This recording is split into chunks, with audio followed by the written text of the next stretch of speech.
Всем привет! С вами Таня Генерал, канал Субъективно об Америке. Сегодня на кухне. Но вопреки ожиданиям, вопреки обыкновению, готовить мы сегодня ничего не будем. О, гадость какая! Я расскажу вам об одной вещи, которая происходит, оказывается, с 3% всех тех, кто перенес коронавирус. Этот симптом называется паросмия или парасмия, и характеризуется он тем, что привычные вещи пахнут странно. И странно — это очень мягкое слово. Когда со мной случилось это в первый раз, я думала, что у меня, наверное, опухоль мозга. Честное слово, я, насмотревшись всяких медицинских сериалов, всерьез думала, что у меня нарушение что-то в мозгу, потому что, вдыхая запахи привычных вещей, мне все пахло протухшим луком. И многие белковые вещи, типа, знаете, яйца, мясо, нормальный лук, нормальный, абсолютно нормальный лук, пахло, все пахнет протухшим луком. И чеснок перестал нормально пахнуть. И сладкий перец, господи, самое мое любимое, бесценный источник витамина С, даже сладкий перец пахнет какой-то химической дрянью. И я сначала подумала, что у меня опухоль мозга, но потом спросила доктора Гугла, и оказалось, что огромное количество людей после перенесенного коронавируса испытывают подобные же симптомы, вот эту вот иллюзию обоняния. Паросмия или парасмия, ее характеризуют как нарушение связи между обонятельными рецепторами и нашими нейронами в мозге. Вы представляете себе, как происходит распознавание запаха. Рецепторы что-то идентифицируют, а мозг это анализирует и говорит: ага, вот такой запах, резкий, вызывающий слезы, это лук. Не можете себе поверить, даже свеженарезанный лук сейчас не вызывает у меня привычного слезоточения, потому что мои рецепторы не воспринимают его как лук, мой мозг его не анализирует, и вот так вот с этим мы и живем.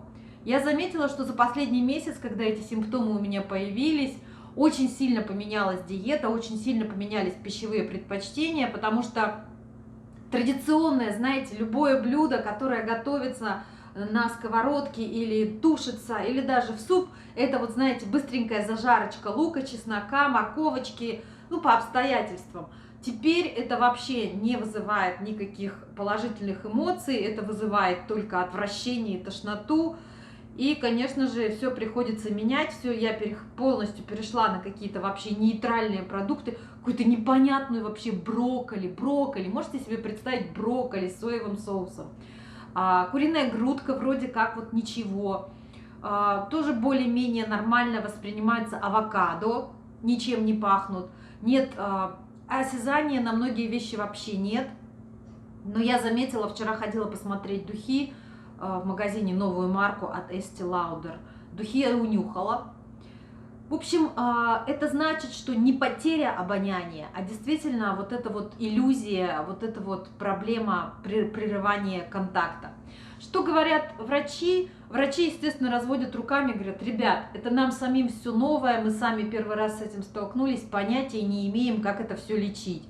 Доктор Google, конечно же, отправляет миллионы разных мест, начиная с отдыха на море, с хорошего такого отдыха на месяц. Ну, здесь как бы очевидно, да, чем меньше стресса, тем больше возможностей нейронным связям восстановиться. Рациональный совет, на мой взгляд, который я прочитала, это возвращать мозг обратно к его состоянию. Вот я нюхаю лук. Товарищ мозг, я нюхаю лук. Господи, гадость какая. Рекомендуют нюхать привычные вещи и пытаться перетренировать, восстановить в мозге привычные связи.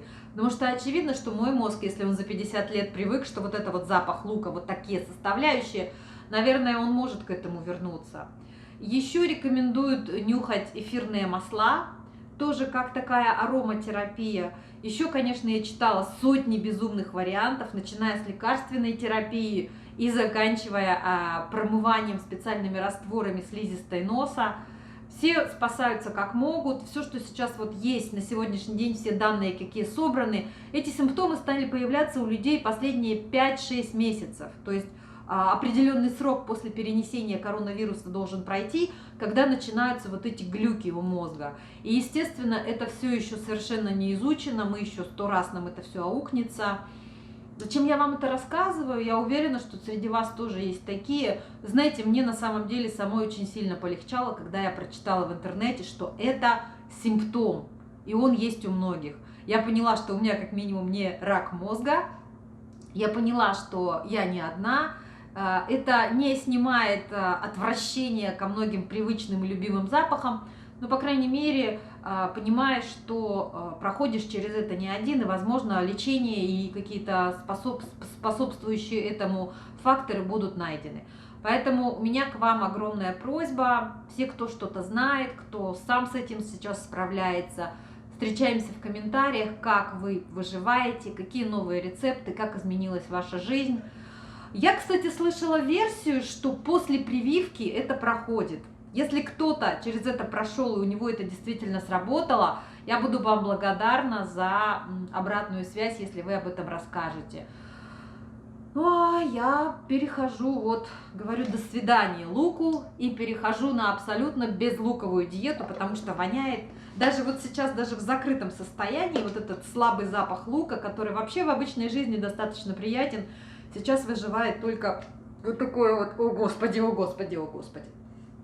Вот такое сегодня короткое видео, вот такое вот у меня для вас сегодня сообщение. Жду ваших комментариев. У кого все хорошо, желаю вам, чтобы дальше было все хорошо, чтобы ничего не ломалось, чтобы у вас мозг работал связно и адекватно, анализировал все запахи, потому что запахи – это огромная часть нашей жизни, и именно они создают вот этот вот вкус, и они создают радость, когда мы едим что-то вкусненькое или вдыхаем. Я даже лилии не чувствую. Может, у меня опять коронавирус? У меня на сегодня все. Далеко не уходите, впереди еще очень много интересного. Пока-пока.